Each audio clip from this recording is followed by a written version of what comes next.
It's that time of the year where some of the year's greatest games get nominated for the top spot in gaming, as well as reveals of some of next year's highest expected titles. As for this year, though, I didn't think to expect much. There were a few good releases this year, some I got to play, like Shadow of the Erdtree, and some I didn't even know existed until Game Awards, like Astrobot, Metaphor ReFantazio, and Balatro. And also, congrats to Astrobot for winning. However, I would like to talk about some of the reveals we saw at the Game Awards. From 28 to 1, I have ranked most of the reveals from the Game Awards. And starting at 28, we have Steel Pulse. 1 out of 10, it's a mobile game. I'm probably giving it less credit than it deserves. But since it's a mobile game, I have put it down at 28. 27, we have Stage Fright. 1.5 out of 10. It looked like one of the many co-op games that were revealed, but I wasn't totally sure. I also wasn't a huge fan of the trailer or the art style, and that knocked it down to here. At number 26, we have Dispatched. 2 out of 10. Can't really tell with this game. It's hard to figure out what was cinematics, gameplay, plot and story, etc. A lot of what was revealed about the game felt very revealing of the story and didn't leave a whole lot of mystery, as well as it seemed like it was a light visual novel with a lot of dialogue in between and not a whole lot of choices. So that's what knocked it down here to 26. Number 25, we have Intergalactic, The Heretic Prophet. 4.5 out of 10.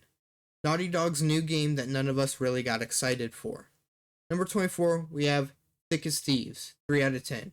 A multiplayer thievery game where thieves compete to steal an item. Just not my forte. Plus, I wasn't a huge fan of the trailer. At number 23, we have the Untitled trailer. 6 out of 10. The trailer where the guy climbs up the robot and into the robot head to fly over a shockwave. There was no title and I couldn't get the full picture. Maybe when gameplay and details are released it'll land higher, but there just wasn't much for me to work with. At number 22, we have The Long Dark 2, Black Frost. 4 out of 10. None of us resonated with the art style and I couldn't fully tell the genre of the game. It looks like an apocalyptic setting, but I couldn't tell if there was combat or if it was a Telltale kind of game. At number 21, we have One Move Away. 4.5 out of 10. We all had a laugh at this game. It wasn't necessarily bad, we just weren't expecting it. It looks like a fun little goofy game to play, but I don't think any of us would take it seriously. Number 20, we have Steel Hunters. 5 out of 10. An arena-style mech shooter. Haven't really been a mech guy and I don't play too many shooters anymore, besides Call of Duty. I don't really think we'll be playing this. At number 19, Game of Thrones King's Road. 5 out of 10. I haven't watched the show or any movies or anything like that. I don't think I'll play the game even though it did look somewhat cool.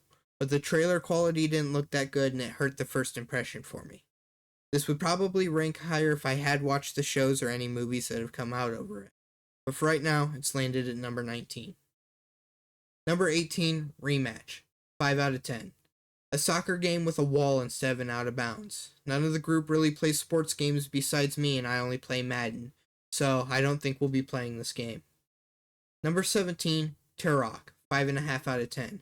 Initially when we saw the trailer, Elsie and I both thought Ark Survival, but we were both wrong. I didn't play Ark, so I don't know if I'll play this. Number 16, Shadow Labyrinth, 5.5 out of 10. It was another of the side-scrolling action platformers that was revealed at the Game Awards. This one didn't strike me like Ninja Gaiden did. The Pac-Man aspect could be cool, but I need to see more. At number 15, Solasta. 6 out of 10. The cinematics were cool, but it just looked like Baldur's Gate 3 to me. At least some of the aspects of the game. At number 14, we have Kiora. 6.5 out of 10. I don't fully know what this game is. From the trailer, it looked like it could be a Terraria-like sandbox survival game. If so, I would enjoy playing it with the crew. But if not, there's still a chance that it could be its own cool little game. At number 13, we have Mafia: The Old Country. 7 out of 10. I've played only one other Mafia game and it was kinda cool. The Old Country looks like it could also be cool, but I just don't fully resonate with the Mafia games. Number 12, Borderlands 4. 7 out of 10. I've put this higher than I should have. We analyzed the trailer, but not for a good reason. They kept the Borderlands 3 art style, which we didn't like, and the Vault Hunters just looked really bland. We had high hopes, but ultimately have been let down. Number 11, we have Split Fiction, 7.5 out of 10. I've never played a co-op game quite like It Takes Two, but Split Fiction did pique my interest with the gameplay being on two different ends of the spectrum. I might try it out upon release. For the top 10, at number 10, we have Project Sentry, 7.5 out of 10. Project Sentry was kind of confusing to me as the trailer went on. It still looked cool, but I don't know where my expectation really lies with the game. At number 9, we have Ninja Gaiden Ragebound, 8 out of 10. Side-scrolling action platformers aren't really my cup of tea, but this one just looked too good to pass up. I look forward to its release. Number 8, we have Slay the Spire 2, 8 out of 10. A turn-based, card-based fighting game that didn't look half bad. At first, I wasn't interested, but the more I think about it, the more I feel like it could be a really fun and interesting game to get into. Number 7, we have Virtua Fighter, 8 out of 10. I haven't played or even heard of the other Virtua Fighters, but this trailer was interesting. I like fighting games like Street Fighter and Tekken, so I'm hoping to get into the action as soon as possible. At number 6, we have Outer Worlds 2, 8.5 out of 10. My buddy seemed kind of disappointed when it showed up, but I was intrigued. To me, it looked like the combination of Fallout and BioShock put into space.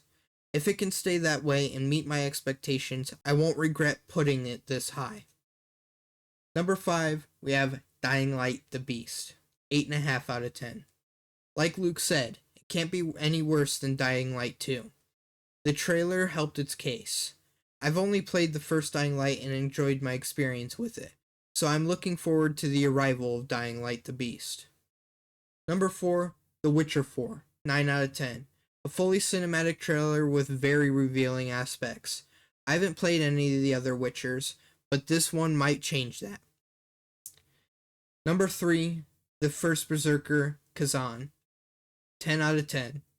It was a fully cinematic trailer with no gameplay, but that didn't take away from the experience. The trailer still looked cool and I'm looking forward to checking out the game. Number 2, Onimusha, Way of the Sword, 10 out of 10. I was captivated by its enemy design and stunning visuals. Almost looks like Sekiro in a way, but to me that plays in its favor, even if it doesn't play like Sekiro. And number 1, Elden Ring Night Reign, 10 out of 10. Luke and I have already analyzed the trailer and are already absolutely stoked to play it. It was my favorite reveal of the night and I'm totally looking forward to playing it. So yeah, that's pretty much it. Still waiting on a Switch 2 reveal, but I'm starting to think that I'm getting baited. Anyway, thank you for watching. Have a good day.